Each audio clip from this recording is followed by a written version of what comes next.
Oh, man. I used to be on top of the world, brother. All-pro quarterback 4 years running. Voted the sexiest Texan in 2004. Yeah, man, I beat out Dennis Quaid and Matthew McConaughey, for Christ's sake. Yes, I drank a few beers now and then, popped occasional pill. That's nothing compared to what the team quacks should shoot me up with just so I could play. And sometimes I just need to numb the pain, know what I'm saying? My biggest vice was speed. No, not meth, buddy, adrenaline. I blew every penny I had on the fastest cars I could find. Just so you know, I'm a damn good driver. If that asshole I was street racing hadn't sideswiped me, I never would have crashed. And that poor girl would still be alive. That's right. That's right, it's his goddamn fault I shattered my leg in 6 goddamn places. So I had a few drinks in me, so what the fuck? I drive drunk better than I do sober anyway. Of course, couldn't play worth shit after that. After I got out of jail to can my ass, said I violated the morals clause in my goddamn contract. Ended up playing semi-pro in fucking Canada. But I'm still a name. Oh yeah, I'm still a celebrity. That's why they wanted me to promote their blood drive here. That's why they fucking flew me, first class, halfway around the goddamn world. Because my name still means something. Logan Carter is no goddamn douchebag.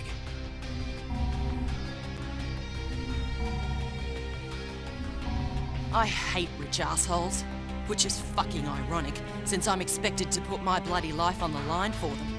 That's what they pay me for, this pricey hotel here. To be a bodyguard for the rich and famous fuckwits who come to Benoi to blow their money. I used to be a cop, a bloody good one. A vice detective in Sydney. You know how many female half-Aborigine detectives there were before me? None. You think it was easy? Suffering the abuse of my so-called colleagues. Half of them hated me because I was a girl, and the other half didn't like the fact that my mum was a Koori. So I came up the hard way. I busted my ass. It took me 12 years to make detective, and that still wasn't enough. It's an old boys club, you know? The whole justice system is a fucking joke. Teenage drug addicts get put away forever, and old white wankers who steal fucking millions get away scot-free. One rich bugger I investigated was clearly molesting his 14-year-old daughter. But he had too much pull with the politicians, so I couldn't touch him. After the girl killed herself, I confronted him, but he just laughed at me. He pulled out a pistol and told me he could blow my bleeding head off and no one would care. Because I was nothing. A nobody. An abo bitch. So I fucking took his gun away and shot the bastard. It was self-defense, but I still got sacked. 12 bloody years down the drain. Worst part is, I didn't even kill the son of a bitch. I just gelded him. One day, I'm gonna have to go back and finish the job.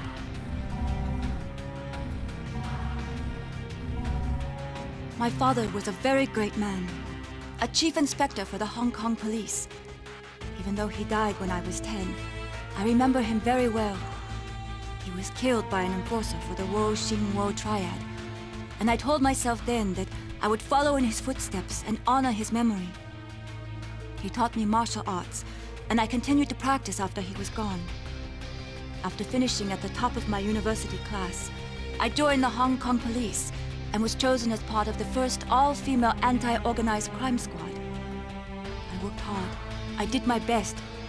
But the men in charge never intended to put us on the front lines. They didn't train us the way they promised they would. They didn't believe any of us women were up to the task. They were only for show. Instead, my superiors sent me here, to this resort, to this front desk, to be an informer, to spy on wealthy Westerners. My father would not be proud of me. This work dishonors his memory. But I will do as they ask, for I am a patriot. But I know I am capable of much, much more. I just need the opportunity to prove myself.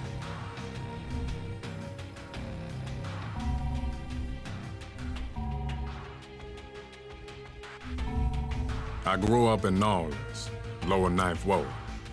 My daddy went to prison when I was 2. That's where he died. I can go. Mama didn't never recover from that. Just drank and did crack. And any random motherfucker who didn't smack her around too bad. My nana the one who raised me. She run a washateria. We lived in a little shotgun house on Burgundy. From the time I was 10, man, I wanted to rap. I was into old school freestyle rap. And I'd be kicking ass at them battles, bro. Man, just couldn't catch a break. Nothing caught on. So, one Halloween, I come up with Who Do You Voodoo, bitch? Just as a motherfucking joke, you know? Went right to the top of the hip-hop charts like a motherfucking rocket. And suddenly, I was famous. Going to the Grammys, hitting the parties. Man, I had bitches up to yin yang. And for the first time in my life, I was making money. Psh, I was spending it as quick as I was getting it. I thought I'd made it, you know what I'm saying? That gravy train wasn't never gonna end. So I did another song, and another song, and nothing hit. Nothing fucking hit. Song after song, and ain't nobody give a shit. Been 10 years, man. Yeah, I can still get gigs, but all they want me to do is, Who do you voodoo, bitch? Psh. I used to play the big casinos in Vegas or Atlantic City. Now it's just Reno or Laughlin. Some motherfucking cruise shit. So this gig here might be my last chance. I mean, there's some heavy Hollywood hitters up in there. If I could notice, yeah, I could be right back up on top there. You know what I'm saying?